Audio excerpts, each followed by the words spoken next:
കർത്താവിന്റെ വലിയ നാമം വാഴ്ത്തപ്പെടുമാറാകട്ടെ. परमेश्वर के बड़े नाम की महिमा और स्तुति हो। ദൈവസന്നിധിയിൽ വിശുദ്ധാരാധനയിൽ ഈ നിമിഷം വരെ ദൈവസാന്നിധ്യം അനുഭവിപ്പാൻ ദൈവകൃപയ്ക്കായി ഞാൻ ദൈവത്തെ സ്തുതിക്കുകയാണ്. और आराधना में अब तक परमेश्वर की उपस्थिति को महसूस करने के लिए प्रभु हमें अवसर दिया, इसलिए प्रभु का धन्यवाद ഈ करता हूं। വിശുദ്ധ ആരാധനയിൽ അല്പസമയം ദൈവവചനം ധ്യാനിപ്പാൻ കർത്താവിൽ ആഗ്രഹിക്കുകയാണ്.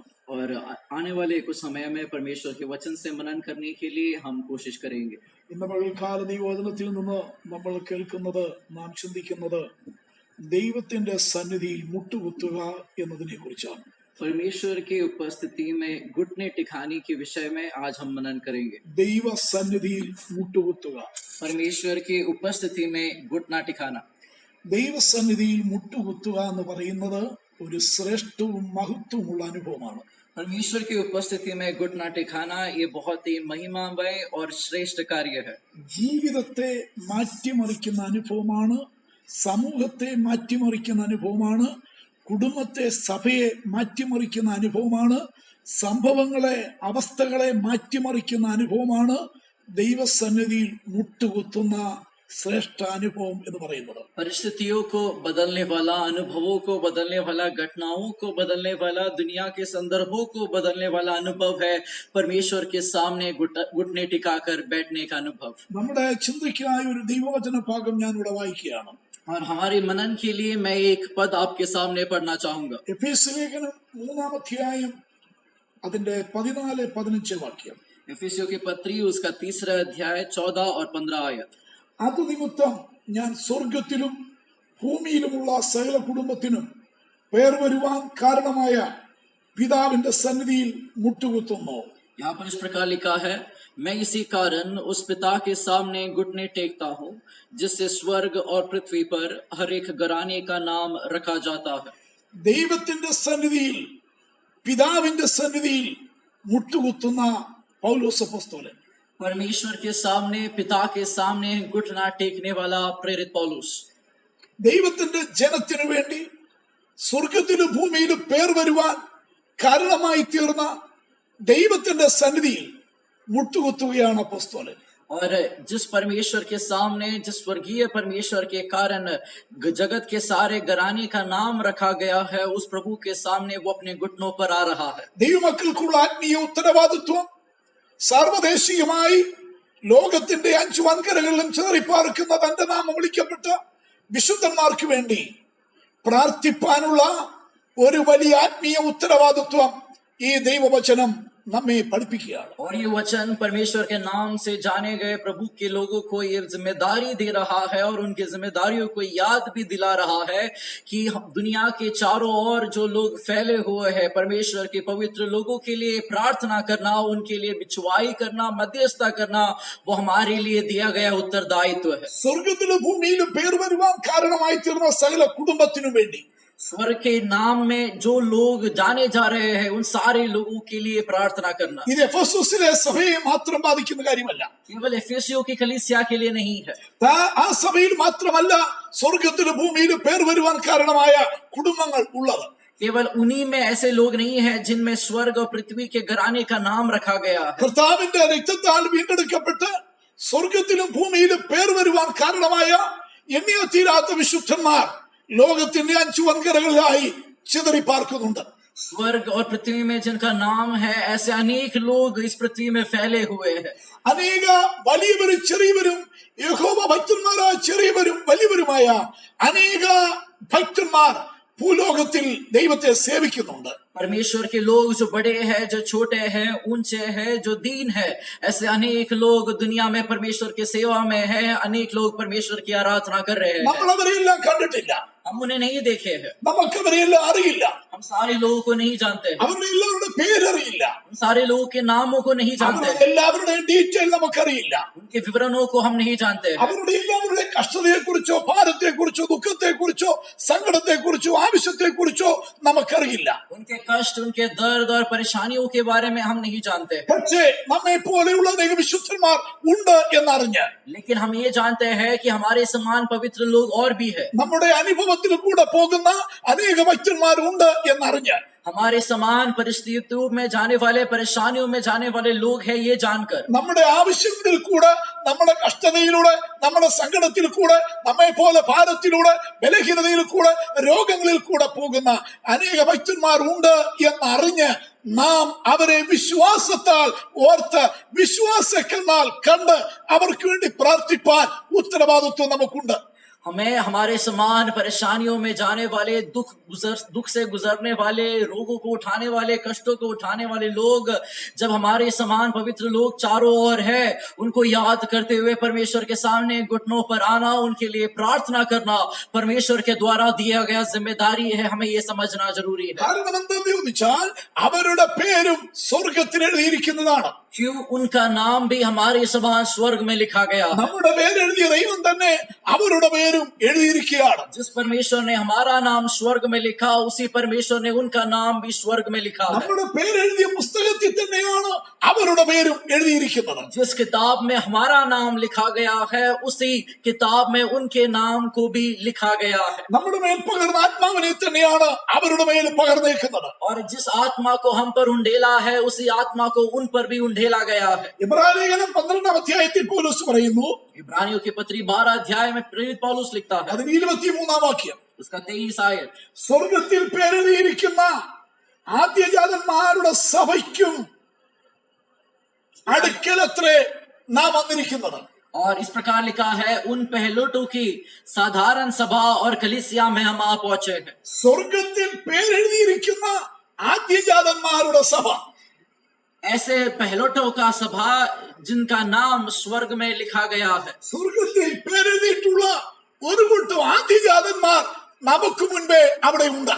ऐसे कुछ पहलौटे हैं हमारे सामने जिनका नाम स्वर्ग में लिखा गया है. പൗലോസിനേക്കാൾ മുൻപേ, പൗലോസ് ഈ ലേഖനം എഴുതുന്നതിനേക്കാൾ മുൻപേ, എഫെസോസിലെ സഭ ഉണ്ടാകുന്നതിന് മുൻപേ, അല്ലെങ്കിൽ പുതിയ നിയമസഭ ഉടലെടുക്കും മുൻപ് തന്നെ സ്വർഗത്തിൽ പേരെഴുതിയിരിക്കുന്ന ഒരു കൂട്ടം ദൈവമക്കളുണ്ട്.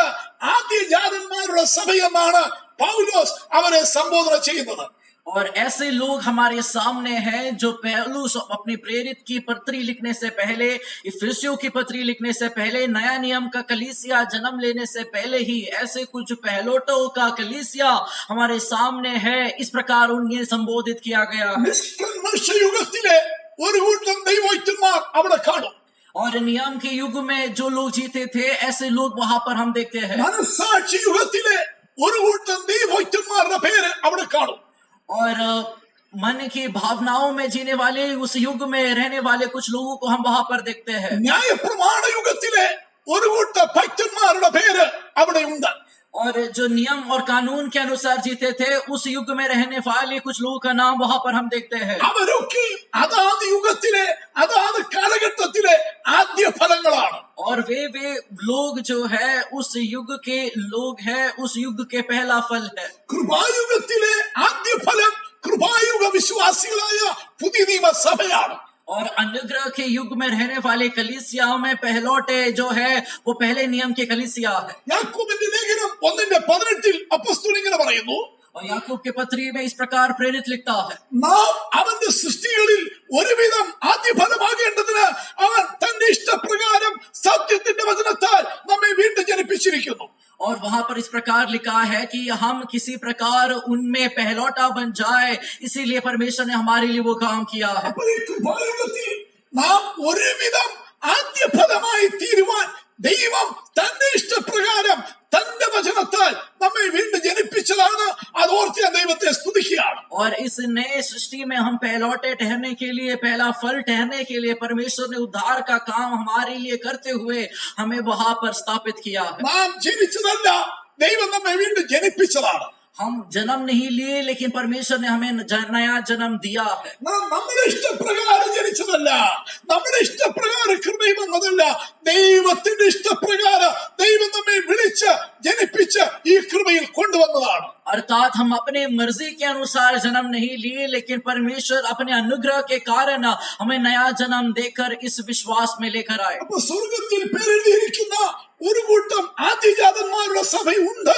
ആ ആദ്യജാതന്മാരുടെ സഭ അന്ന് സ്വർഗത്തിലുണ്ടെങ്കിൽ ഇന്ന് ഭൂമിയിലും സ്വർഗത്തിലും പേരെഴുതിയിരിക്കുന്ന ഒരു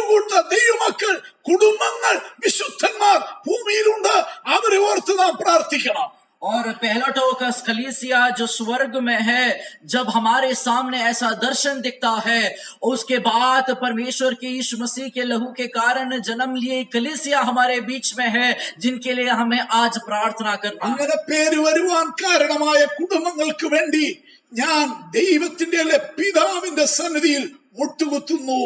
और ऐसे नाम से जाने गए लोगों के लिए, परिवारों के लिए मैं पिता परमेश्वर के सामने अपने घुटनों को ഈ टेक रहा हूं। ദിവസങ്ങളിൽ ദൈവജനം അറിയേണ്ട ചെയ്യേണ്ട കാര്യം ഇതാണ്. और इसीलिए प्रभु के लोग इन दिनों में जानबूझकर ये कर्तव्यों को निभाना चाहिए। ദൈവസഭയിലുള്ള സകല കുടുംബങ്ങൾക്കും വേണ്ടി, परमेश्वर की कलीसिया में जो भी परिवार है കർത്താവിന്റെ നാമം വിളിക്കപ്പെട്ട സകല വിശുദ്ധന്മാർക്ക് വേണ്ടി, और परमेश्वर के नाम से जाने गए सारे परिवार जो देश विदेश में है, സ്വർഗത്തിലും ഭൂമിയിലും പേര് വരുവാൻ കാരണമായിരിക്കുന്ന, പേരെഴുതപ്പെട്ടിരിക്കുന്ന ഭൂലോകത്തിലുള്ള സകല വിശുദ്ധന്മാർക്ക് വേണ്ടിയും നാം ദൈവത്തിന്റെ മുമ്പിൽ മുട്ടുകുത്തണം. हम उन सारे पवित्र लोगों के लिए प्रार्थना करें जो देश विदेश में, सारे पृथ्वी में प्रभु के नाम से जाने गए हैं और फैले गए हैं। उनको मध्य नजर रखते हुए उनके लिए बिछुआई करना, मध्यस्थता करना हमारा कर्तव्य है, हमारा जिम्मेदारी है। മുട്ടുകുത്തുന്ന അനുഭവം ഉള്ളവർ പരാജയപ്പെടുകയില്ല. जिनके अंदर घुटने टेकने का अनुभव है वे कभी हारते नहीं है। മുട്ടുമടക്കിയ അനുഭവം ഉള്ളവർ പരാജയപ്പെട്ടിട്ടുമില്ല. जिनके अंदर घुटने टेकने का अनुभव है और ऐसे अनुभवों को रखने वाले हारते नहीं है। ഓരോ ദൈവമക്കളെ കുടുംബത്തിൽ പുരുഷനെന്നോ സ്ത്രീയെന്നോ തലമുറയെന്നോ വ്യത്യാസമില്ലാതെ ഈ ദിവസങ്ങളിൽ പിന്നെ ദൈവത്തിന്റെ മുൻപിൽ മുട്ടുകുത്തിക്കോണം. सारे परिवार में पुरुष हो या स्त्री हो, नौजवान हो या फिर कोई भी जवान स्त्री हो, उन सारे लोगों के लिए, बच्चों के लिए यही निमंत्रण है कि परमेश्वर के सामने घुटने टेक कर प्रार्थना करें। ജീവിതത്തെ രൂപാന്തരപ്പെടുത്തുന്ന, സ്വഭാവത്തെ രൂപാന്തരപ്പെടുത്തുന്ന, ജീവിതത്തെ പാകപ്പെടുത്തി ഒരുക്കിയെടുക്കാൻ മുട്ടുകുത്തുന്ന അനുഭവം ആവശ്യമാണ്. जीवन को सुधारने वाला, जीवन को परिवर्तित करने वाला, जीवन को सही रीति में विभाजित करते हुए उसमें बदलाव लेकर आने वाला अनुभव केवल प्रार्थना से संभव है। പ്രാർത്ഥനാ ജീവിതമുള്ള ഒരു വ്യക്തിയുടെ സ്വഭാവത്തിൽ രൂപാന്തരം വ്യത്യാസം കാണും. जिस व्यक्ति के जीवन में प्रार्थना है उसके स्वभाव में वो बदलाव को हम देखेंगे। പ്രാർത്ഥനാ ജീവിതമുള്ള ഒരു വ്യക്തിയുടെ മനോഭാവത്തിന് വ്യത്യാസം കാണും. और जिनके अंदर प्रार्थना है उनके मन की भावना अलग है। പ്രാർത്ഥനാ ജീവിതമുള്ള ഒരു വ്യക്തിയുടെ പ്രവർത്തിക്ക്, പെരുമാറ്റത്തിന് വ്യത്യാസം കാണും. जो लोग प्रार्थना करते हैं उन लोगों के काम में हम फर्क को देखते हैं। പ്രാർത്ഥനാ ജീവിതമുള്ള ഒരു വ്യക്തിയുടെ സംസാരത്തിന് വ്യത്യാസം കാണും. उनके बातचीत में हम फर्क को देखते हैं। അവന്റെ ജീവിതത്തിന്റെ എല്ലാ പ്രവർത്തികൾക്കും, എല്ലാ ചിന്ത വിചാരങ്ങൾക്കും ഒരു വ്യത്യാസം കാണും. उनकी सोच, उनके विचार में हम बदलाव को देखते हैं। പ്രാർത്ഥനാ ജീവിതമുള്ള ഒരു വ്യക്തി ജഡത്തെ മരിപ്പിച്ചിരിക്കും. जो लोग प्रार्थना करते हैं अपने शरीर को रोज मारते हैं, मरवाते हैं। പ്രാർത്ഥനാ ജീവിതമുള്ള ഒരു വ്യക്തി സ്വഭാവത്തെ പുതുക്കിക്കൊണ്ടേയിരിക്കും. प्रार्थना करने वाले प्रतिदिन अपने स्वभाव को नया करते हैं അവൻ എപ്പോഴും ഒരു പുതുക്കം ആഗ്രഹിക്കും. और हर दिन वो एक नयापन का चाहत रखता है। പ്രാർത്ഥനാ ജീവിതമുള്ള ഒരു വ്യക്തി ജഡത്തിന്റെ പ്രവൃത്തിയായ കോപത്തെ മരിപ്പിക്കും. और प्रार्थना का अनुभव में रहने वाला व्यक्ति अपने कोप को जो है उससे गुस्से को ठंडा करता है। പ്രാർത്ഥനാ ജീവിതമുള്ള ഒരു വ്യക്തിയിൽ ജഡസ്വഭാവത്തിന് സ്ഥാനമില്ല. और उनके अंदर शरीर के स्वभाव के लिए कुछ जगह नहीं है। അവൻ ജഡത്തിന്റെ സ്വഭാവത്തെ, പ്രവൃത്തിയെ മരിപ്പിക്കും. और अपने शरीर के स्वभावों को वो गाड़ देता है, എന്നെങ്കിലും അവന് പ്രാർത്ഥിക്കാൻ പറ്റുകയുള്ളൂ. इसीलिए वो प्रार्थना कर सकता है। ജഡസ്വഭാവമുള്ള ഒരു വ്യക്തിയിൽ ആത്മാവിന്റെ ഫലം കാണും. और परमेश्वर की आत्मा में जो प्रार्थना करता है उसमें आत्मा का फल दिखेगा। നമ്മൾ ഗെത്സമന തോട്ടത്തിൽ നോക്കിയാൽ जब हम परमेश्वर के यीशु मसीह को गत्सेमने के बगीचे में देखते हैं, പ്രാർത്ഥനാ ജീവിതമുള്ള, മുട്ടുകുത്തുന്ന യേശുവിനെ മുട്ടുകുത്താത്ത, പ്രാർത്ഥിക്കാത്ത ശിഷ്യന്മാരെ കാണാൻ കഴിയും. वहां पर प्रार्थना करने वाला यीशु मसीह और प्रार्थना ना करने वाले चेलों को हम देखते हैं। നാം ഈ ലൂക്കോസിന്റെ സുവിശേഷം നാം പഠിക്കുമ്പോൾ लूका का सुसमाचार में जो अपने ध्यान को डालते അതിന്റെ हैं, 22-ാം അധ്യായം 40 മുതലുള്ള വാക്യം ഒന്ന് വായിച്ചാൽ, उसके 22 के 14 22-ന്റെ 40 മുതൽ 22 के 40 से हम देखेंगे। പെട്ടെന്ന് വായിച്ചാൽ, ആ സ്ഥലത്ത് എത്തിയപ്പോൾ അവൻ അവരോട്, നിങ്ങൾ പരീക്ഷയിൽ അകപ്പെടാതിരിപ്പാൻ പ്രാർത്ഥിപ്പീൻ എന്ന് പറഞ്ഞു. താൻ അവരെ വിട്ട് ഒരു കല്ലേറ് ദൂരത്തോളം വാങ്ങിപ്പോയി മുട്ടുകുത്തി, പിതാവേ, നിനക്ക് മനസ്സുണ്ടെങ്കിൽ ഈ പാനപാത്രമെങ്കിൽ നിന്ന് നീക്കണമേ, എങ്കിലും എന്റെ ഇഷ്ടമല്ല നിന്റെ ഇഷ്ടം തന്നെ ആകട്ടെ എന്ന് പ്രാർത്ഥിച്ചു. അവനെ ശക്തിപ്പെടുത്തുവാൻ സ്വർഗത്തിൽ നിന്ന് ഒരു ദൂതൻ അവന് പ്രത്യക്ഷനായി. മതി, നാം വായിച്ച ദൈവവചന ഭാഗം हमने जिस आयत को यहाँ पर पढ़ा है ഒരു വലിയ ആത്മീയ സത്യം നമ്മെ പഠിപ്പിക്കുകയാണ്. एक आत्मिक सच्चाई हमें सिखाता है. ഗെത്സമനായി ചെന്നിരിക്കുന്ന യേശു यीशु मसीह जो गेत्सेमना में है, ശിഷ്യന്മാരെയും കൊണ്ട് പോയിരിക്കുകയാണ്. वो चेलों के साथ गए हैं. അവൻ പോയിടത്തൊക്കെ അവരെ കൊണ്ടുപോയിട്ടുണ്ട്. यीशु मसीह जहाँ कहीं भी गया वहां पर उनके चेलों को भी लेकर गए. അവൻ ചെയ്തതെല്ലാം അവർ കാണുകയാ ചെയ്തത്. और उन्होंने जो कुछ किया उनके नजरों के सामने किया. അവൻ ഉപദേശിച്ചതെല്ലാം അവർ കേൾക്കുക ഉപദേശിച്ചത്. और उन्होंने जो भी उपदेश दिए उनके कानों के सामने उपदेश दिया. അവൻ പഠിപ്പിച്ചതും പ്രസംഗിച്ചതും ചെയ്തതും തിന്നതും കുടിച്ചതും എല്ലാം അവർ കാണുകയാണ്. उन्होंने खाया, उन्होंने पिया, उन्होंने अपने कामों को किया, उन्होंने अपने वचन को सुनाया, सब कुछ उनके चेलों के सामने. അവൻ സകലരോട് ഇടപെട്ടത് അവർ കാണുകയാണ്. वे हर एक से अपने चेलों के सामने बातचीत करता है. കാരണം എന്ത്? क्यों? ഇതെല്ലാം താൻ വിളിച്ചവർ തന്നെ പിൻപറ്റുന്ന ശിഷ്യന്മാർ കണ്ട് പഠിക്കാൻ സകലത്തിലും അവർക്ക് മാതൃക കാണിച്ചു കൊടുക്കുകയായിരുന്നു. यीशु मसीह जो चेलों को बुलाया वे सारे चेले उनको देखकर सीखे. इस प्रकार एक उदाहरण और नमूना उनके सामने यीशु मसीह पेश कर रहा था. പ്രാർത്ഥനയ്ക്കും അവർക്ക് യേശു മാതൃക കാണിച്ചു കൊടുക്കുകയാണ്. प्रार्थना का एक उदाहरण, एक नमूना यीशु मसीह बता रहा है. ഇതിനു മുൻപ് തന്നെ പലപ്പോഴും പ്രാർത്ഥനയെ കുറിച്ച് യേശുവിനെ പഠിപ്പിച്ചിട്ടുണ്ട്. और प्रार्थना के बारे में यीशु मसीह ने उन्हें सिखाया भी है. ഇപ്പോൾ ഗെത്സമനായി അവരെയും കൊണ്ട് ചെന്നിട്ട് और अब गेत्सेमना में उनके साथ जाकर അവരോട് പറയുകയാണ്, उनसे कह रहा है, പരീക്ഷയിൽ അകപ്പെടാതിരിപ്പാൻ ഇവിടെ ഇരുന്ന് പ്രാർത്ഥിപ്പീൻ എന്ന് പറഞ്ഞു. परीक्षाओं में ना फंसने के लिए जाकर प्रार्थना करें. ഇവിടെ ഇരുന്ന് പ്രാർത്ഥിപ്പീൻ. यहाँ बैठकर प्रार्थना करें. നമ്മളെ എന്തിനാ ഇവിടെ ഇരുത്തിയിരിക്കുന്നേ? हमें क्यों यहाँ पर बिठाया है? എന്തിനാ ഭൂമിയിലാക്കിയിരിക്കുന്നേ? हमें पृथ्वी में क्यों रखा है? എന്തിനാ വീട്ടിൽ ഇരുത്തിയിരിക്കുന്നേ? हमें घरों में क्यों रखा है? എന്തിനാ സഭയിൽ ഇരുത്തിയിരിക്കുന്നേ? हमें कलीसिया में क्यों रखा है? എന്തിനാ സൗഖ്യത്തോട് ആയുസ്സോട് ആരോഗ്യത്തോട് ഇരുത്തിയിരിക്കുന്നേ? क्यों चंगाई और आराम के साथ बिठाया है? എന്തിനാ ജീവനും പറ്റിക്കും വേണ്ടതെല്ലാം തന്ന് പുലർത്തി ഒന്നിനും കുറവില്ലാതെ നമ്മെ പോഷിപ്പിച്ച് ഇരുത്തിയിരിക്കുന്ന എന്തിനാ? जीवन और भक्ति के लिए जो कुछ चाहिए वो सारे जरूरी चीजें देकर हमें चलाने वाला परमेश्वर क्यों हमें चला रहा है? അനർത്ഥങ്ങളിൽ നിന്ന്, അപകടങ്ങളിൽ നിന്ന്, കഷ്ടങ്ങളിൽ നിന്ന്, മഹാമാരിയിൽ നിന്ന്, ദുഷ്ടരോഗങ്ങളിൽ നിന്ന്, ബാധയിൽ നിന്ന് നമ്മെ എന്തിനാ കാത്ത് സൂക്ഷിച്ച് വിടുവിച്ച് ഇരുത്തിയിരിക്കുന്ന എന്തിനാ? कष्ट, दुख, महामारी, क्लेश और विभिन्न प्रकार की विपत्तियों से बचाकर आज भी हमें जीवित रखने वाला प्रभु हमें क्यों जीवित रखा है? മറുപടി ഒന്നേ ഉള്ളൂ. केवल एक ही जवाब. തന്റെ ശിഷ്യന്മാരോട് യേശു പറഞ്ഞതാ മറുപടി. यीशु मसीह उनके चेलों से ये जवाब दिया, ഇവിടെ ഇരുന്ന് പ്രാർത്ഥിപ്പീ. यहाँ बैठकर प्रार्थना करो. നമ്മളെ ഇരുത്തിയിരിക്കുന്ന ഇവിടെ ഇരുന്ന് പ്രാർത്ഥിക്കാനാ. हमें प्रार्थना करने के लिए बिठाया ഈ है. ദൈവസഭയിലും വിദേശ രാജ്യങ്ങളിൽ ഈ മെസ്സേജ് കേൾക്കുന്ന സകല ഭക്തന്മാരോടും ഇന്ന് പകൽക്കാലം കർത്തൃനാമത്തിൽ ഓർപ്പിക്കട്ടെ. ഇന്ത്യയിലായാലും യൂറോപ്യൻ രാജ്യങ്ങളായാലും ഗൾഫ് രാജ്യങ്ങളായാലും അമേരിക്കൻ ഐക്യനാടുകളായാലും നമ്മെ ആയുസ്സോടെ ആരോഗ്യത്തോടെ വിടുതലോടെ സൗഖ്യത്തോടെ ഇരുത്തിയിരിക്കുന്നത് ഇവിടെ ഇരുന്ന് പ്രാർത്ഥിപ്പാനാണ്. हमें सारे जगत में भले हो, भारत में हो या फिर विदेश में हो, हमें इसीलिए बिठाया है कि हम बैठ के प्रार्थना करें. നിങ്ങൾ അവിടെ ഇരുന്ന് എന്താ ചെയ്യുന്നതെന്ന് കാണുന്ന ഒരു ദൈവമുണ്ട്. हम अपने जगह में बैठकर क्या कर रहे हैं ये देखने वाला एक നീ परमेश्वर നിന്റെ है. വീട്ടിൽ ഇരുന്ന് ചെയ്യുന്നത് എന്തുവാന്ന് കാണുന്ന, നീ കേൾക്കുന്നത് എന്തുവാന്ന് കാണുന്ന, നീ നോക്കുന്നത് എന്തുവാന്ന് കാണുന്ന, നിന്റെ സ്വഭാവം എന്താ, നിന്റെ പ്രവൃത്തി എന്താ, നിനക്ക് അനുവദിച്ച സമയം നീ എന്തിനൊക്കെ ചെലവിടുന്നത്, എന്തിനൊക്കെ വിനിയോഗിക്കുന്നു എന്ന് കണ്ട് അറിയുന്ന ഒരു ദൈവമുണ്ട്. हम अपने परिवार में क्या कर रहे हैं, अपने समयों में क्या कर रहे हैं, हम क्या देख रहे हैं, किस पर हम आनंदित हो रहे हैं, ये सब कुछ जानने वाला एक परमेश्वर है. ഇവിടുന്ന് പ്രാർത്ഥിപ്പീൻ എന്ന് പറഞ്ഞിട്ട് ഒരു കല്ലേറ് ദൂരത്തോളം മാറി യേശു മാറിയിരുന്ന് ദൈവത്തിന്റെ സന്നിധിയിൽ മുട്ടുകുത്തുകയാണ്. तुम यहाँ प्रार्थना करो, ये चेलों से कहने के बाद एक डेला फेंकने की दूरी पे जाकर यीशु मसीह उनके सामने प्रार्थना कर रहा है. പിതാവിന്റെ സന്നിധി മുട്ടുകുത്തുകയാണ്. पिता के सामने घुटने टेक रहा है. മുട്ടുകുത്താൻ മാതൃക കാണിച്ചു തന്നത് നമ്മുടെ ആത്മീയ ഗുരുവായ മാതൃക പുരുഷനായ നമ്മുടെ കർത്താവ് തന്നെയാണ്.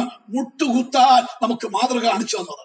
घुटने टेकने के लिए हमें सिखाने वाला हमारा आत्मिक गुरु, हमारा मालिक यीशु मसीह स्वयं है, जो अपने जीवन भर घुटने टेक परमेश्वर से प्रार्थना करता था। അടുത്ത മകളെയുമായി ഈ വചനം കേൾക്കുന്ന സകല വിശുദ്ധന്മാരോടും അവരുടെ സന്തതികളോടും ഓർമ്മിപ്പിക്കട്ടെ, നിന്റെ സമയം നീ അതിനെ കാര്യങ്ങൾക്ക് അഴുക്കായ, അശുദ്ധമായ, ജഡീയമായ, ലൗകികമായ, പ്രാകൃതമായ കാര്യങ്ങൾ കാണാനോ കേൾക്കാനോ അതിനുവേണ്ടി മൊബൈലിൽ കൂടാകട്ടെ, ഇന്റർനെറ്റിലൂടാകട്ടെ, അതിനെ കണ്ട് രസിപ്പാൻ നീ ചെലവിടാതെ നിനക്ക് അനുവദിച്ചു തന്ന നിന്നെ ഇരുത്തിയിരിക്കുന്ന സ്ഥാനത്തിരുന്ന് നീ ദൈവത്തിന്റെ സന്നിധിയില് മുട്ടുകുത്തുവാൻ, പ്രാർത്ഥിപ്പാൻ നിനക്ക് മാതൃകാ പുരുഷനായ കർത്താവ് ഒരു മാതൃക കാണിച്ചു തരികയാണ്. और हम सभी को मैं याद दिलाना चाहता हूँ, हम जहाँ कहीं भी है वहां बैठते हुए अपने समयों को व्यर्थ ना करते हुए, मोबाइल के द्वारा हो या फिर अन्य माध्यम से हो, परमेश्वर दे रहे कीमती समयों को व्यर्थ ना करते हुए परमेश्वर के सामने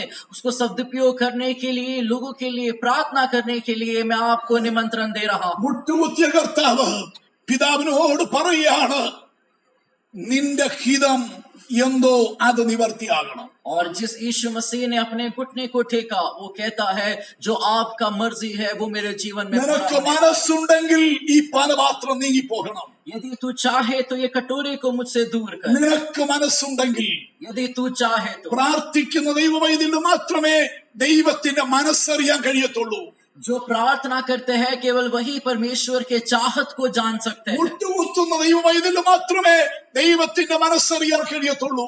जो घुटने टेकते हैं केवल वही परमेश्वर के मन को जान पाते हैं. കേവലം ജോലി ചെയ്യുക, തിന്നുക, കുടിക്കുക, ഉറങ്ങുക, വീട്ടുകാര്യം നോക്കുക, ന്യൂസ് കാണുക, ന്യൂസ് കേൾക്കുക, ഈ വക കാര്യത്തിൽ മാത്രമാണ് ശ്രദ്ധയെങ്കിൽ നീ പരാജയപ്പെടും.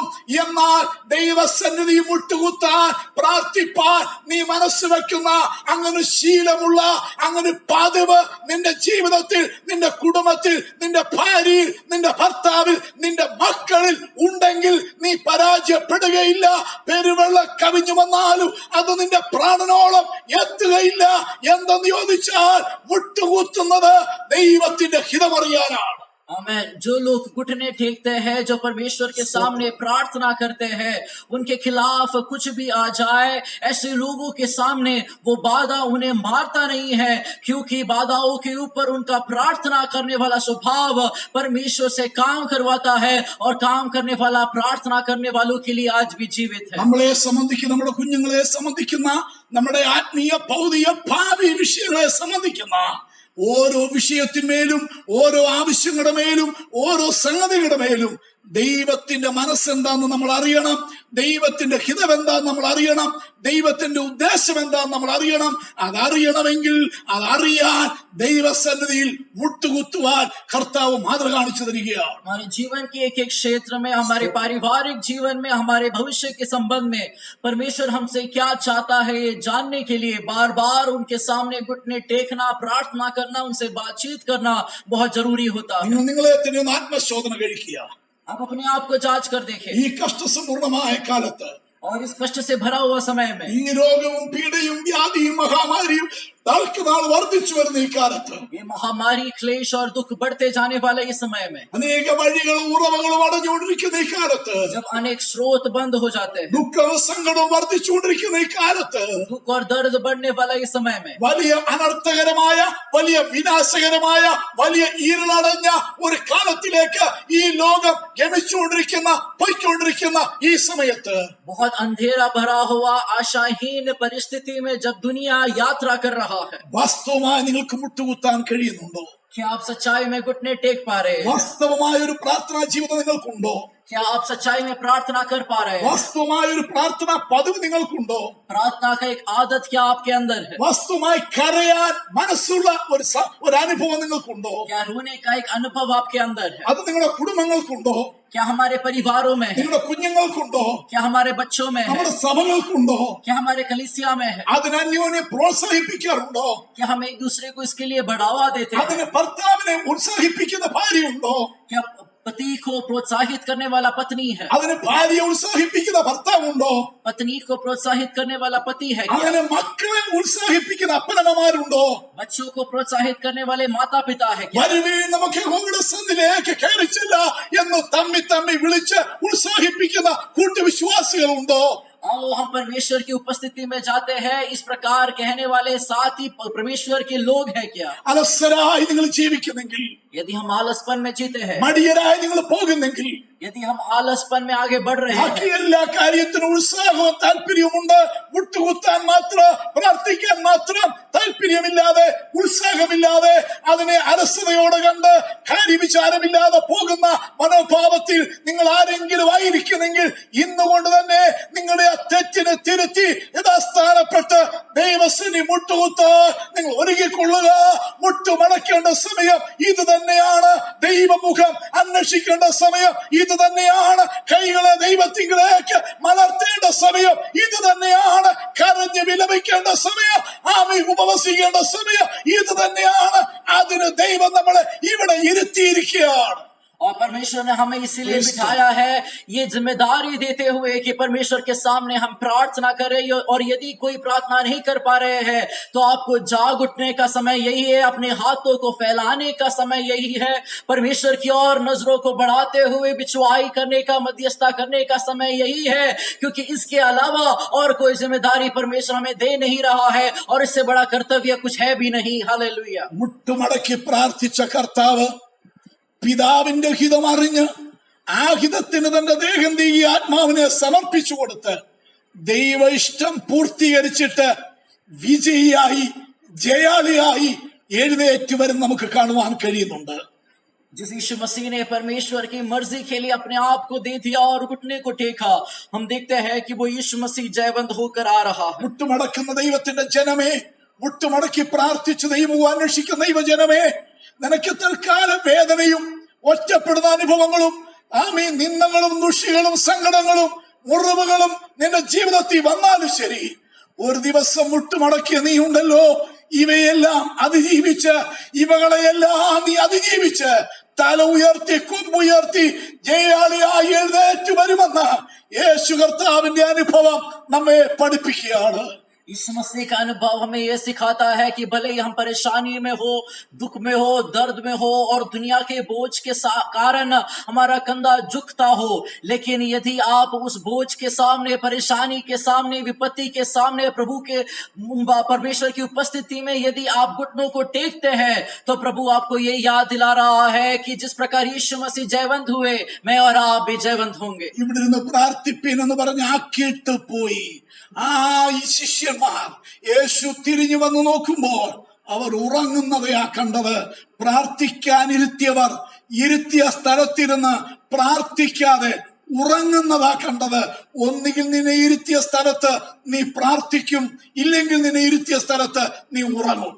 हम देखते हैं कि यीशु मसीह के चेले, जिनको यीशु मसीह ने ये जिम्मेदारी दिया था कि वे प्रार्थना करें, यीशु मसीह प्रार्थना करके लौटने के बाद ये देखते हैं कि वे तब सो रहे थे। हमें परमेश्वर ने जहां बिठाया है वहां पर हम एक तो प्रार्थना करेंगे या फिर सोते रहेंगे। നിന്നെ നിയമിച്ചാക്കിയത് നീ ചെയ്യുന്നുണ്ടോ? परमेश्वर ने हमें जिसके लिए रखा है कि हम वो कर पा रहे हैं। നിന്നെ ഇവിടെ ഇരുത്തിയിട്ട് ഇന്നത് ചെയ്യുന്ന പറഞ്ഞു നിന്നെ ഏൽപ്പിച്ചത് നീ ചെയ്യുന്നുണ്ടോ? तुम यहाँ बैठकर ये करो, ये कहने वाला परमेश्वर की जिम्मेदारी को हम पूरा कर रहे हैं क्या? നിന്നെ വിളിച്ച് അഭിഷേകം ചെയ്ത് ഈ സ്ഥാനത്ത് കൊണ്ടുവന്നിട്ട് ഇന്നത് നീ ചെയ്യണം, ഇന്നതുപോലെ നീ പ്രവർത്തിക്കണം, ഇന്ന ചുമതല നീ വഹിക്കണമെന്ന് നിന്നെ ഏൽപ്പിച്ച ഉത്തരവാദിത്വം, നിന്നെ ഏൽപ്പിച്ച ചുമതല നീ ചെയ്യുന്നുണ്ടോ? നിന്നെ ഏൽപ്പിച്ച താലന്ത് നീ വ്യാപാരം ചെയ്യുന്നുണ്ടോ? നിന്നെ ഇരുത്തിയ സ്ഥാനത്തിരുന്ന് നീ എന്താണ് ചെയ്യുന്നത്?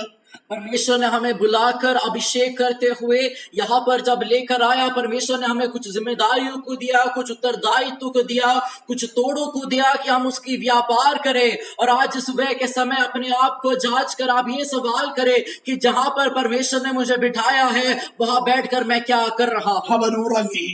वे सो रहे थे। നീ പ്രാർത്ഥിക്കുകയാണോ അതോ ഉറങ്ങുകയാണോ? आप प्रार्थना कर रहे हैं या सो रहे हैं? നീ ദൈവത്തോട് സംസാരിക്കുകയാണോ?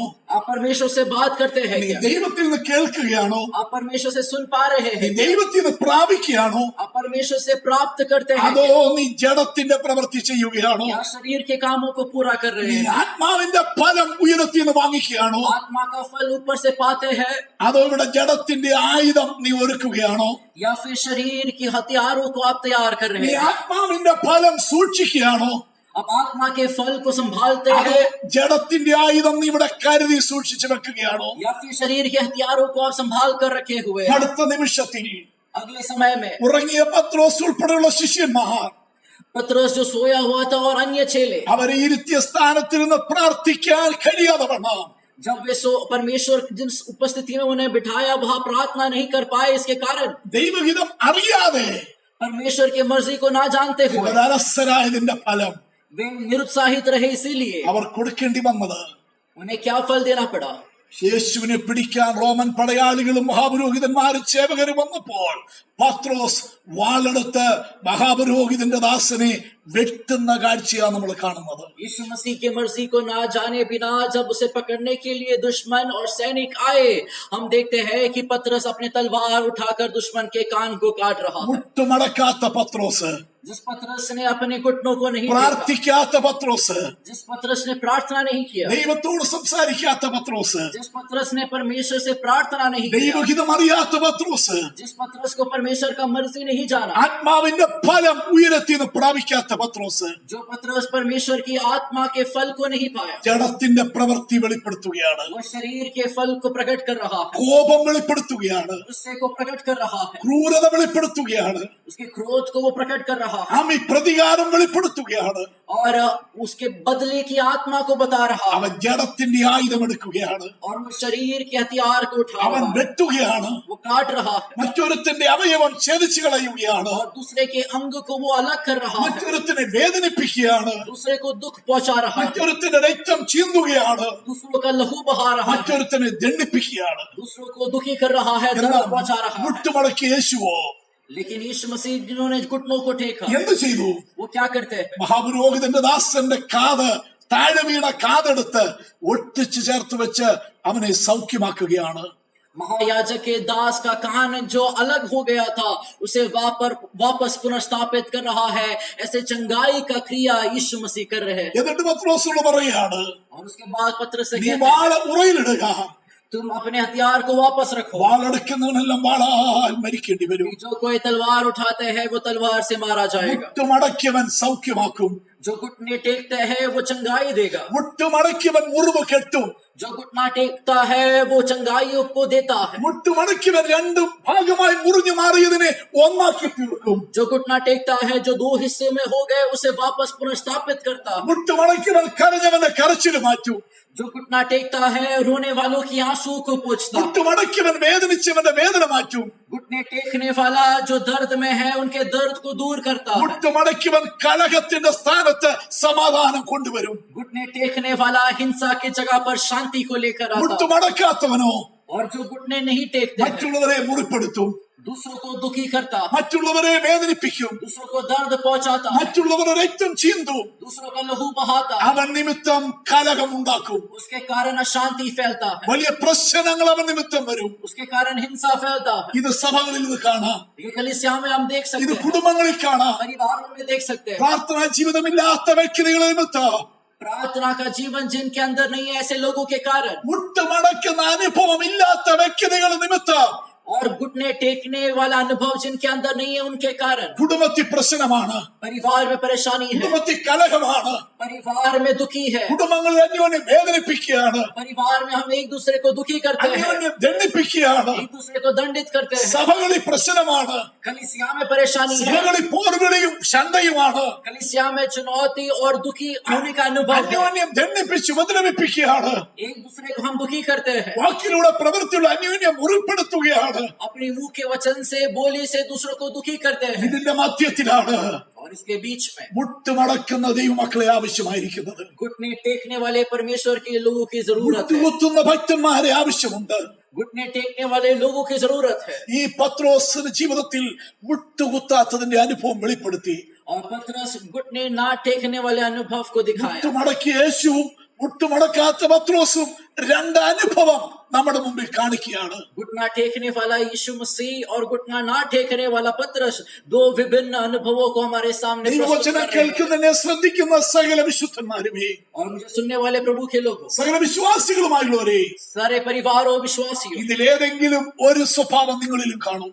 इसमें से कोई एक स्वभाव आपके अंदर हो सकता है। ഇതിലേതെങ്കിലും ഒരു പ്രകൃതി, ഒരു മനോഭാവം, ഒരു പെരുമാറ്റം നിങ്ങളിലും കാണും. इसमें एक कुदरत, एक मन की भावना, एक स्वभाव आपके अंदर दिख सकता है। അരുമനാഥൻ കാണിച്ചു തന്ന മാതൃക പ്രകാരം മുട്ടുകുത്തുന്ന, പ്രാർത്ഥിക്കുന്ന, ദൈവമുഖം അന്വേഷിക്കുന്ന, സ്വയം താഴ്ത്തുന്ന, ദൈവഹിതമറിയുന്ന സ്വഭാവം, മനോഭാവം, ആ ശീലം, ആ പതിവ് നിങ്ങളിൽ ആർക്കെങ്കിലും ഉണ്ടെങ്കിൽ അരുമനാഥന്റെ ആത്മാവിന്റെ ഗുണവും ഫലവും സ്വഭാവവും സ്നേഹം, സമാധാന, സന്തോഷ, ദീർഘക്ഷമ, ഈ വക ആത്മാവിന്റെ ഫലങ്ങൾ നിങ്ങളിൽ കാണും.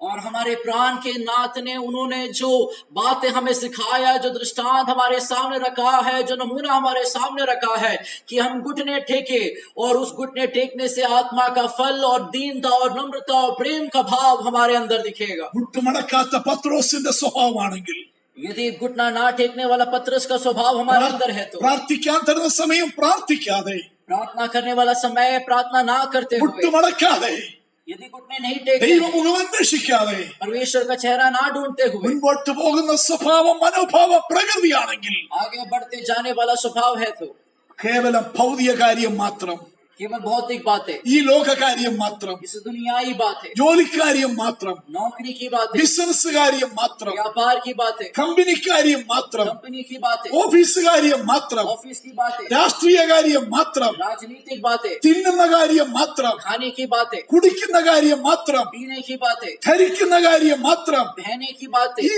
ലോക ചിന്ത മാത്രമാണ് यदि ये सांसारिक सोच में ही हम घूमते हैं, तो നിങ്ങളിൽ ഉള്ളതെങ്കിൽ यदि यही बातें हमारे अंदर है, അടുത്ത നിമിഷത്തിൽ अगले पल നിങ്ങൾ മറ്റുള്ളവരെ മുറിപ്പെടുത്തുന്നവരാകും. हम आने वाले पल में दूसरों को दुखी करेंगे, മറ്റുള്ളവരെ നിങ്ങൾ മുറിവേൽപ്പിച്ച് ദണ്ഡിപ്പിക്കുന്നവരാകും. हम दूसरों को दुखी करेंगे, दर्द पहुंचाएंगे, മറ്റുള്ളവരെ രക്തം ചിന്തുന്നവരാകും. हम दूसरों के लहू बहाएंगे, മറ്റുള്ളവരുടെ ഹൃദയം പൊട്ടിച്ച് കരയിപ്പിക്കുന്നവരാകും. हम दूसरों के दिलों को तोड़कर उनसे रुलवाएंगे, കലഹവും ശണ്ടയും ഉണ്ടാക്കുന്നവരാകും. और उनके बीच में झगड़ा पैदा करेंगे। നിങ്ങളുടെ നിമിത്തം നിങ്ങളുടെ കുടുംബത്തിൽ കലഹം ഉണ്ടാകും. आपके कारण आपके परिवार में झगड़ा होगा, നിങ്ങളുടെ നിമിത്തം നിങ്ങളുടെ സഭയിൽ കലഹം ഉണ്ടാകും. आपके कारण आपके कलीसिया में झगड़ा നിങ്ങളുടെ होगा, നിമിത്തം സമൂഹത്തിൽ സ്വസ്ഥതയില്ലാതെ വരും. आपके कारण आपके समाज में परेशानी होगी। ഒരിക്കലും നമ്മിലൂടെ സംഭവിക്കല്ല്. ये हमारे जीवन से कभी ना होने നമ്മുടെ पाए, കുടുംബത്തിൽ നിന്ന് സംഭവിക്കല്ല്. हमारे परिवार से होने ना നമ്മുടെ पाए, സന്തതികളിൽ നിന്ന് സംഭവിക്കല്ല്. हमारे संतानों से होने ना എന്നെ पाए। കേൾക്കുന്ന സകല ഭക്തന്മാരുമായുള്ളവരെ, मुझे सुनने वाले सारे भक्तजनों, ദൈവസന്നിധി മുട്ടുകുത്തിക്കൊള്ളുക. परमेश्वर के सामने घुटने टेके, ഈ പത്രോസിനെ और इस पतरस को രൂപാന്തരം പ്രാപിച്ചതിന് ശേഷം, मन फिराव के बाद, പുതുക്കം പ്രാപിച്ചതിന് ശേഷം, नया बनाने के बाद, ആമേ ഒരു പുതിയ നിയമ അപ്പോസ്തലനായതിനു ശേഷം, नए नियम का प्रेरित बनने के बाद, പരിശുദ്ധാത്മാഭിഷേകം പ്രാപിച്ചതിന് ശേഷം, पवित्र आत्मा का अभिषेक पाने के बाद, ഈ പത്രോസിനെ കാണുന്നത് हम इस पतरस को देखते हैं। ഗെത്സമനായിൽ കാണുന്ന ഒരു പത്രോസ് അല്ല. गित्समनाम ने जिस पतरस को देखा उनके समान नहीं। അപ്പോസ്തല പ്രവൃത്തി 9-ാം അധ്യായം 40-ാം വാക്യം നമ്മൾ വായിക്കുകയാണ്. प्रेरितों के काम 9 के 40 को हम यहाँ पर पढ़ते हैं। പ്രവൃത്തി 9:40. प्रेरितों के काम 9 का 40। പെട്ടെന്ന് വായിച്ചാട്ടെ.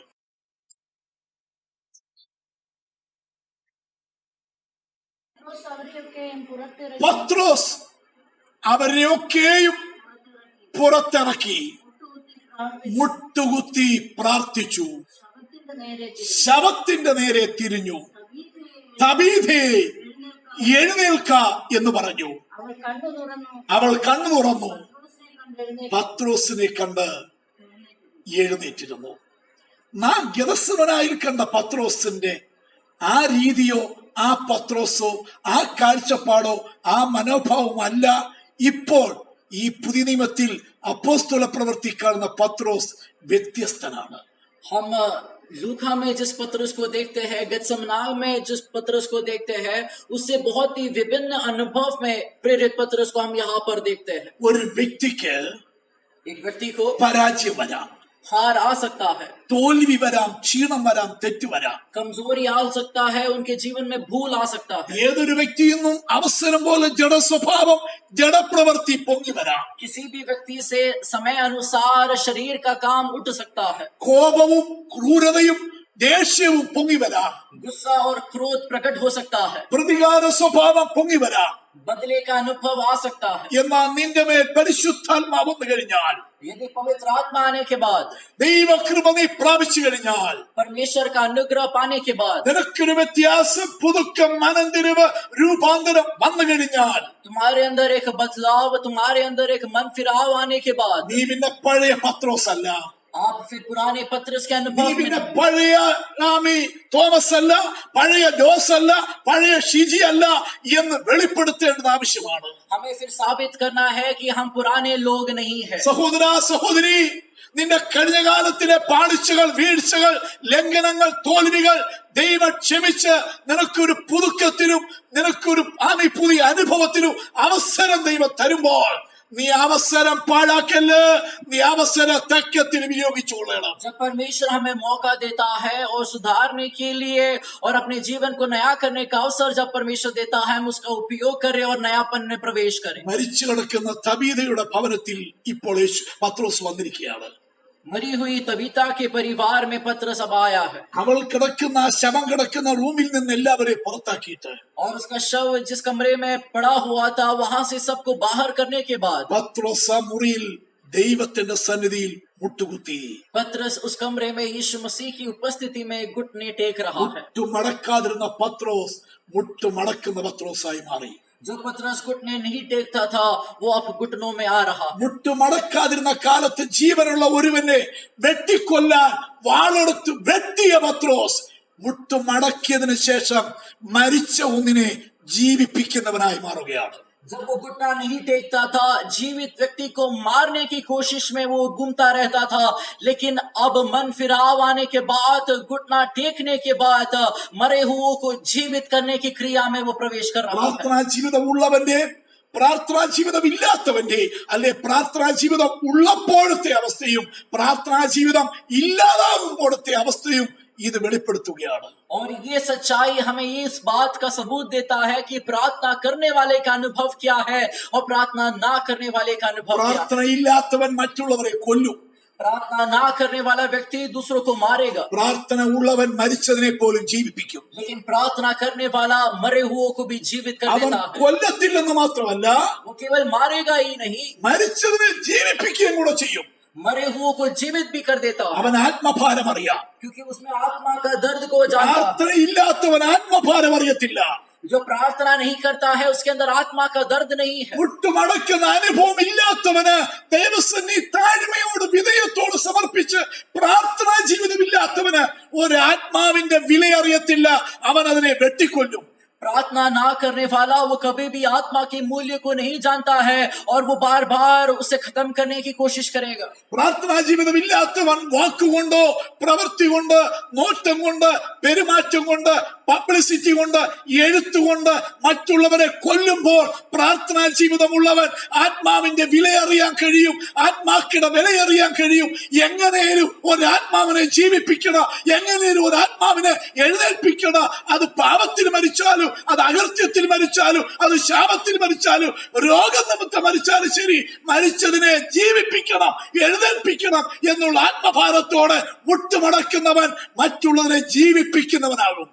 और हम ये देखते हैं कि जिसके अंदर आत्मा का दर्द है, आत्मा का भार है और प्रार्थना करता है, वो दूसरे आत्मा के मूल्य को जानते हुए यदि वो मरा हुआ है तो भी उसे किसी भी प्रकार जीवित करने की कोशिश में लगा रहता है, ना कि अपने हरकतों से दूसरों को मारने की। പ്രാർത്ഥന പതിവില്ലാത്ത വ്യക്തി, മുട്ടുമടക്കുന്ന പതിവില്ലാത്ത വ്യക്തി, പ്രാർത്ഥനാനുഭവമില്ലാത്ത വ്യക്തി നിമിത്തം സഭകളിൽ കൂട്ടുവിശ്വാസികൾ ആത്മീയമായി മരിക്കും. അനേകർ ചെതറിപ്പോകും, അനേകർ പിന്മാറിപ്പോകും, അനേകർ സഭകൾ അങ്ങനെ തകർന്നിട്ടുമുണ്ട്. എന്നാൽ പ്രാർത്ഥനാ ജീവിതമുള്ള, വിട്ടുമടക്കുന്ന അനുഭവമുള്ള, സഭയെ കുറിച്ചുള്ള ആത്മഭാരമുള്ള, ആത്മാക്കളെ കുറിച്ച് ആത്മഭാരമുള്ള വ്യക്തികളുള്ള സഭ അവരുടെ കണ്ണുനീരിന്റെ ഫലമായി, പ്രാർത്ഥനയുടെ ഫലമായി, അവർ വിട്ടുമടക്കുന്നതിന്റെ ഫലമായി ആ സഭ നിലനിൽക്കും, ആ സഭ വളരും, ആ സഭയിൽ ആത്മാക്കൾ ജനിക്കും, ആത്മാക്കൾ എഴുന്നേൽക്കാനിടയാകും. और हम देखते हैं कि प्रार्थना ना करने वाले, आत्मा का दर्द ना रखने वाले लोगों के कारण अनेक कलीसिया गिर गया है, पीछे हट गया है। लेकिन प्रार्थना करने वालों के कारण अनेक कलीसिया आज भी जीवित है, आत्माएं जीवित है।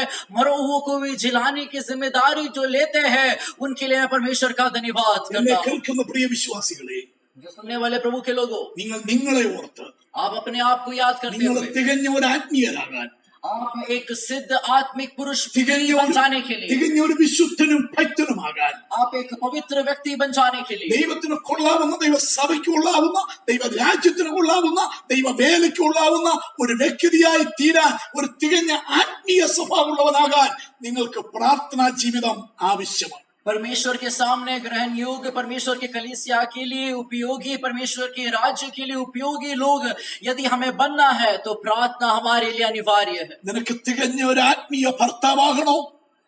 यदि हम एक सिद्ध आत्मिक पति बनना चाहते हैं, നിന്റെ ഭാര്യയ്ക്ക് എല്ലാ വിധത്തിലും ആശ്വാസം, വാക്കുകൊണ്ട്, പ്രവൃത്തി കൊണ്ട്, പെരുമാറ്റം കൊണ്ട് ആശ്വാസം കൊടുക്കുന്ന ഒരു ആത്മീയനായ ഭർത്താവാകണോ? ആകണമെങ്കിൽ നിനക്ക് പ്രാർത്ഥനാ ജീവിതം വേണം. और यदि आप उस प्रकार के एक आत्मिक पति बनना चाहते हैं जो पत्नी को हर प्रकार से सांत्वना और प्रोत्साहन देते हैं और मसीह में बढ़ाते हैं, तो आपको प्रार्थना का जीवन रखना जरूरी നിനക്ക് है। തികഞ്ഞ ഒരു ആത്മീയമായ ഭാര്യയാകണോ? നിന്റെ ഭർത്താവിന് എല്ലാവിധത്തിൽ തക്ക തുണയായി ആശ്വാസം, സമാധാനം, സ്വസ്ഥത, സന്തോഷം കൊടുക്കുന്ന ഒരു തികഞ്ഞ ആത്മീയ ഭാര്യയാകണോ? നിനക്ക് പതിവായ ഒരു പ്രാർത്ഥനാ ജീവിതം വേണം. और यदि आप एक आत्मिक पत्नी बनना चाहती है जो अपने पति को निरंतर आत्मा में प्रोत्साहित करते हैं और मसीह में बढ़ने के लिए बढ़ावा देती है, तो आप प्रार्थना की एक स्त्री बनना जरूरी है। നിനക്ക് തികഞ്ഞ ഒരു ഭക്തനായ ആത്മീയനായ പിതാവാകണമെങ്കിൽ, ആത്മീയയായ ഒരു മാതാവാകണമെങ്കിൽ നിനക്ക് പ്രാർത്ഥനാ ജീവിതം വേണം. यदि एक आत्मिक पिता आपको बनना है, आत्मिक माता यदि आप बनना चाहती है, तो आप परमेश्वर के सामने घुटना टिकाइए। നിനക്ക് ആത്മീയമായ ഒരു തലമുറയാകണോ? നിനക്ക് ആത്മീയമായ ഒരു മകനും മകളുമാകണോ? നിന്റെ മാതാപിതാക്കൾക്ക് ആശ്വാസം, സമാധാന, സ്വസ്ഥത, സന്തോഷം കൊടുത്ത് അവരുടെ അനുഗ്രഹം പിടിച്ചു വാങ്ങിക്കുന്ന ഒരു മകനും മകളുമാകണോ? നിനക്ക് പതിവായ പ്രാർത്ഥനാ ജീവിതം വേണം. यदि अपने बच्चों के सामने एक मार्गदर्शन का जीवन यदि आप बिताना चाहते हैं और उनके लिए आशीषों को आप पाना चाहते हैं, तो मैं आपको बताऊं, आपके जीवन से वे प्रार्थना के अनुभवों को सीखें। മരിച്ചതിനെ പോലെ ജീവിപ്പിച്ച്, मरे हुओं को भी जीवित करने लायक, മുറിവേറ്റതിന്റെ മുറിവ് കെട്ടി, जिनके अंदर घाव पहुंचा है उनके घाव को बांधने वाले, മുറിഞ്ഞ് രണ്ടായി പോയ രണ്ട് പീസിനെ യോജിപ്പിച്ച് ഒന്നാക്കി തീർക്കുന്ന, कटकर दो भाग में होने वाले, दो भाग में जाने वाले बातों को फिर जोड़ने वाले, അത് കുടുംബാന്തരീക്ഷത്തിലാകട്ടെ, സഭയിലാകട്ടെ, സമൂഹത്തിലാകട്ടെ, ഭിന്നിപ്പിച്ച്, ഭിന്നത നിമിത്ത, കലഹ നിമിത്ത, അന്യോന്യം അകന്നു പോയതിനെ യോജിപ്പിച്ച് ഒന്നാക്കി തീർക്കണമെങ്കിൽ പ്രാർത്ഥനാ ജീവിതമുള്ളവർക്കേ കഴിയത്തുള്ളൂ. जो भागों में बटा हुआ, दो हिस्सों में बटा हुआ बातों को फिर से एक करने के कर्तव्य आप निभाना चाहते हैं, तो आपके जीवन में प्रार्थना होना बहुत जरूरी है। പ്രാർത്ഥനാ ജീവിതമില്ലാത്ത വ്യക്തി, വിട്ടുമടക്കാത്ത വ്യക്തി ഭിന്നിപ്പിച്ച്, കലഹിപ്പിച്ച്, മുറിപ്പെടുത്തി, അന്യോന്യം തുണ്ടുതുണ്ടാക്കി വിഘടിപ്പിച്ച് കളയുമ്പോൾ പ്രാർത്ഥനാ ജീവിതമുള്ള വ്യക്തി മുറിഞ്ഞതിനെ, ഭിന്നിച്ചതിനെ, വിഘടിച്ചതിനെ ആത്മാവിൽ, ദൈവസ്നേഹത്തിൽ, പ്രാർത്ഥനയുടെ ഫലമായി യോജിപ്പിച്ച് ഒന്നാക്കി തീർക്കും. प्रार्थना के अनुभव जिनके अंदर नहीं है, वे अपने कामों से, अपनी हरकतों से जब लोगों को तितर बितर कर देता है, उनके आनंद को तितर बितर कर देता है, प्रार्थना करने वाला लोगों को एक साथ लेकर आता है। വാക്കുകളെ ഞാൻ വേഗം ചുരുക്കുകയാണ്. मैं अपनी बातों को समाप्त कर रहा हूँ। നാം ദൈവസന്നിധിയിൽ മുട്ടുകുത്തുക. परमेश्वर के सामने घुटनों को टिकाइए, നമ്മളെ ഓർത്ത് മുട്ടുകുത്ത്. हमें याद करते हुए घुटनों को നമ്മുടെ टिकाइए, തുണയാളികളെ ഓർത്ത്, കുഞ്ഞുങ്ങളെ ഓർത്ത്, കുടുംബത്തെ ഓർത്ത് മുട്ടുകുത്ത്. हमारे साथियों को, बच्चों को याद करते हुए घुटने टिकाइए, നാം ആരാധിക്കുന്ന നാം ഉൾപ്പെട്ട് നിൽക്കുന്ന ദൈവസഭയെ ഓർത്ത്, കൂട്ടുവിശ്വാസികളെ ഓർത്ത്, ദൈവത്തിന്റെ വേലക്കാരനെ ഓർത്ത് നാം മുട്ടുകുത്ത്. सेवकों को याद करते हुए, हम जिस कलीसिया में आराधना कर रहे हैं उस कलीसिया को याद करते हुए घुटनों को टिकाइए. ദൈവത്തിന്റെ പുസ്തകത്തിൽ പേര് വരുവാൻ കാരണമായ സകല വിശുദ്ധന്മാരെ, സകല കുടുംബങ്ങളെ ഓർത്ത് മുട്ടുകുത്ത്. और परमेश्वर की किताब में जिनका नाम है उन सारे लोगों को याद करते हुए घुटने टिकाइए. ദാവീദെ പോലെ മരിച്ചു കിടക്കുന്ന അവസ്ഥയിലായിരിക്കുന്ന, तबीता के समान जो मरे हुए अनुभव में है, ആരാധിക്കാൻ കഴിയാതെ മരിച്ച, जो आराधना करे बिना मर रहे हैं, പ്രാർത്ഥിക്കാൻ കഴിയാതെ മരിച്ചു കിടക്കുന്ന, प्रार्थना के बिना मरे पड़े हैं, കൂട്ടായ്മയില്ലാതെ മരിച്ചു കിടക്കുന്ന, कलीसिया के सहभागिता के बिना मरे पड़े हैं, വിശ്വാസമില്ലാതെ ദൈവസ്നേഹമില്ലാതെ മരിച്ചു കിടക്കുന്ന, विश्वास के बिना परमेश्वर के प्रेम के बिना मरे पड़े हैं, വിശുദ്ധിയില്ലാതെ മരിച്ചു കിടക്കുന്ന, पवित्रताई के बिना मरे पड़े हैं, ജീവനുണ്ടെന്ന പേരേ ഉള്ളൂ എങ്കിലും മരിച്ച അവസ്ഥയിലായിരിക്കുന്ന, जिनके अंदर जीवन का नाम है लेकिन तभी मरेपन में है. ജീവിതങ്ങളെ ഓർത്ത്, और ऐसे लोगों को याद करते കുടുംബങ്ങളെ हुए, ഓർത്ത്, परिवारों को याद करते സഭകളെ हुए, ഓർത്ത്, कलीसिया को याद करते हुए, തലമുറകളെ ഓർത്ത് बच्चों को याद ഈ करते हुए, ദിവസങ്ങളിൽ മുട്ടുകുത്തുക, अब इन दिनों में घुटनों को टेकिए, കരയുക. प्रार्थना करे. പൗലോസിന്റെ ഒരു ഭാഗം കൂടെ പറഞ്ഞു നിർത്തുകയാണ്. और उसके एक भाग को कहकर मैं रोकना चाहूंगा. അപ്പോസ്തല പ്രവർത്തന പുസ്തകം प्रेरितों के काम 20 അധ്യായം उसका 20 अध्याय അതിന്റെ 36, 37 വാക്യം വായിക്കുകയാണ്. उसके 36 और 37 आयत को यहाँ पर पढ़ रहे हैं. അപ്പോസ്തല പ്രവൃത്തി 20 36, 37. प्रेरितों के काम उसके 20 अध्याय 36 और 37. ആമേൻ. ഇങ്ങനെ പറഞ്ഞിട്ട് അവൻ മുട്ടുകുത്തി അവരെല്ലാവരോടും കൂടെ പ്രാർത്ഥിച്ചു. എല്ലാവരും വളരെ കരഞ്ഞു. നാം വായിച്ച ദൈവവചന ഭാഗം हमने जिस आयत को यहाँ पर पढ़ा, എഫെസോസിൽ നിന്ന്, एफेसुस की कलीसिया से, എഫെസോസ് സഭയിൽ നിന്ന് एफेसुस की कलीसिया से, പൗലോസ് യാത്ര പറഞ്ഞു പോവുകയാണ്. और परमेश्वर का दास विदाई लेकर जा रहा. അവർ കൊടുക്കേണ്ട എല്ലാ ബുദ്ധിപദേശവും കൊടുത്തു. उनको देने वाला सारा उपदेश उन्होंने दिया. 3.5 വർഷം അവരോടൊപ്പം പാർത്ത് അവർക്ക് വേണ്ടി ഇടിവിൽ നിന്ന് മുട്ടുകുത്തി പ്രാർത്ഥിച്ച് ആമി പ്രയോജനങ്ങളൊന്നും മറച്ചു വെക്കാതെ അവർക്ക് ആവശ്യം കേൾക്കേണ്ടതെല്ലാം അവരെ കേൾപ്പിച്ചിട്ട് 3.5 साल उनके सामने सेवा करते हुए उन्हें जो कुछ सिखाना था सिखाने के बाद, താൻ പോയതിനു ശേഷം वे जाने के बाद, ആ സഭയ്ക്ക് എന്ത് സംഭവിക്കും? ആ സഭയിൽ നിന്ന് ദുരുപദേഷ്ടക്കന്മാർ എഴുന്നേൽക്കും. ആടുകളെ തങ്ങളുടെ പിന്നാലെ വലിച്ചുകൊണ്ടു പോകുന്ന വിപരീത ഉപദേശം പ്രസ്താവിക്കുന്നവർ അവരുടെ ഇടയിൽ നിന്ന് തന്നെ എഴുന്നേൽക്കുമെന്നുള്ള വരും വരാളികളുടെ മുന്നറിയിപ്പും കൊടുത്തിട്ട് और उनको बारे में आने वाले बातों को समझाने के बाद, और उन्होंने याद दिलाया कि आने वाले दिनों में ऐसे लोग तुम्हारे बीच में से उठेंगे जो तुम्हें गलत शिक्षा में आगे ले जाएगा, लेकिन ऐसे लोगों से तुम खबरदार रहना. इन सारे बातों को याद दिलाने के बाद, അതുകൊണ്ട് ദൈവമക്കളെ, വിശ്വാസികളെ അന്യോന്യം സൂക്ഷിച്ചോണം, അന്യോന്യം കരുതിക്കോണം, അന്യോന്യം ശ്രദ്ധിച്ചോണം, പ്രാർത്ഥിച്ച് ദൈവകൃപയിൽ കാത്തോണം എന്നുള്ള ചുമതല അവരെ ഏൽപ്പിച്ചിട്ട് और एक दूसरे के लिए प्रार्थना करने की जिम्मेदारी उन्हें समर्पित करने के बाद, പൗലോസ് അവരിൽ നിന്ന് യാത്ര പോകുകയാണ്. पौलुस दूर जा रहा है കടൽക്കരയിലായിരിക്കുകയാണ്. और अब वो तट पर है ആ സമയം അവരെല്ലാവരും കരയുകയാണ്. और वे सारे ही रो रहे हैं. പൗലോസിനെ വിടാൻ അവർക്ക് മനസ്സില്ല. और वे उनसे भेजना नहीं चाहते പക്ഷെ हैं. പൗലോസിന് ദൈവഹിത പ്രകാരം പോകാതിരിക്കാൻ കഴിയില്ല. लेकिन परमेश्वर के वाणी के अनुसार वो जा भी नहीं सकता. പൗലോസ് എന്ത് ചെയ്തെന്നറിയാമോ? वो क्या कर रहा है? അവരോട് ഒരുമിച്ച് അവിടെ മുട്ടുകുത്താനിടയായി. वो एक साथ उनके सामने जो है उस वो जगह पर घुटनों में आ रहा है. ആ കടൽക്കരയിൽ മുട്ടുകുത്തുകയാണ്. वो समुद्र के किनारे घुटने टेक रहा है. ജീവിതത്തിന്റെ ഓരോ നിമിഷത്തിലും, और जीवन के सारे पलों में, ഭവനത്തിനകത്തിരിക്കുമ്പോഴും, जब आप परिवार में हो, സഭയ്ക്കകത്തിരിക്കുമ്പോഴും, जब आप कलीसिया में हो, നീ പൊതുരംഗത്തായിരിക്കുമ്പോഴും വെളിം പ്രദേശത്ത് വെച്ചായാലും समाज में हो या बाहर हो, നിനക്ക് മുട്ടുകുത്താൻ കഴിയണം. आप घुटने टेकने लायक जीवन को रखें. പ്രാർത്ഥിപ്പാൻ കഴിയണം. आप प्रार्थना कर पाए. നിന്റെ ജീവിതത്തിന്റെ പ്രാർത്ഥനയും മുട്ടുകുത്തുന്ന അനുഭവം ഉണ്ടെങ്കിൽ यदि आप प्रार्थना करने के अनुभव को रखते हैं तो നീ പരാജയപ്പെടുകയില്ല, आप हारेंगे नहीं, നീ ക്ഷീണിക്കുകയില്ല, आप थकेंगे नहीं, നീ തോൽക്കുകയില്ല. आप हारेंगे नहीं, അവസാനം വരെ നീ ഓട്ടം ഓടി തികയ്ക്കും. आप अंतिम समय तक दौड़ेंगे. നിന്റെ വിശ്വാസം നീ അവസാനം വരെ കാക്കും. अपने विश्वास को अंत तक रखेंगे നീ ഏൽപ്പിച്ച ശുശ്രൂഷ നീ അവസാനം വരെ തികയ്ക്കും. और अपनी जिम्मेदारियों को आप निभाएंगे. നിന്റെ ജീവിതത്തിന്റെ വളർച്ച പ്രാർത്ഥനയിലാണ്. और आपका जीवन का बढ़ोतरी आपके प्रार्थना में നിന്റെ है. ശുശ്രൂഷയുടെ വളർച്ച പ്രാർത്ഥനയിലാണ്. सेवकाई का बढ़ोतरी आपके प्रार्थना में है. നിന്റെ ആത്മീയ ഭാവിയുടെ ശ്രേഷ്ഠത വളർച്ചയിലാണ്. आपके आत्मिक भविष्य का आधार और उसका जो आधार है वो आपके प्रार्थना पर है. പഠിക്കുന്ന തലമുറകളോട്, पढ़ने वाले बच्चों से, ജോലി ചെയ്യുന്നവരും ജോലിക്ക് ആഗ്രഹിക്കുന്നവരുമായ തലമുറകളോട്, जो काम कर रहे हैं और काम के इंतजार में है, वैसे बच्चों ഒരു से, ഭാവി ജീവിതം ഉണ്ടാകാൻ ആഗ്രഹിക്കുന്ന തലമുറകളോട് और जो भविष्य के इंतजार में बैठे हुए हैं, കർത്തൃവേലയിൽ മുൻപോട്ട് പോകണം എന്ന് ദൈവവിളിയും ആശയമുള്ള ആത്മീയ സഹോദരങ്ങളോട് और परमेश्वर की बुलाहट पाकर आगे बढ़ने की चाहत रखने वाले भाइयों से എന്റെ തലമുറകളോട് ചേർന്ന് പറയട്ടെ, അവരോടും കൂടെ ചേർത്ത് പറയുകയാണ്, मैं अपने बच्चों को भी याद दिलाता हूँ, നിങ്ങളുടെ ആത്മീയ ഭൗതിക വളർച്ച, आपके आत्मिक भौतिक ऊंचाई, നിങ്ങളുടെ ആത്മീയ ഭൗതിക ശ്രേഷ്ഠത, आत्मिक भौतिक श्रेष्ठता, നിങ്ങൾ ആഗ്രഹിക്കുന്ന തുറമുഖത്തെത്തണമെങ്കിൽ, आप जहाँ पहुंचना चाहते हैं वहां यदि पहुंचना ദൈവത്താൽ है, നിങ്ങൾ മാനിക്കപ്പെടണമെങ്കിൽ यदि परमेश्वर के द्वारा आपको आशीषित होना है तो മുട്ടുകുത്തുന്ന അനുഭവം നിങ്ങൾക്ക് വേണം. आपको प्रार्थना का अनुभव जरूरी है, ആ ഒരു പതിവ് നിങ്ങൾക്ക് വേണം. वो आदत जरूरी है, ആ ഒരു ശൈലി നിങ്ങൾക്ക് വേണം. और आपके जीवन में वो आदत जरूरी है। അത് ശമൂവേലിൽ ഉണ്ടായിരുന്നു. शमूएल के अंदर था, പ്രാർത്ഥിക്കുന്ന അമ്മയുടെ മകൻ പ്രാർത്ഥിക്കുന്നവനായിരുന്നു.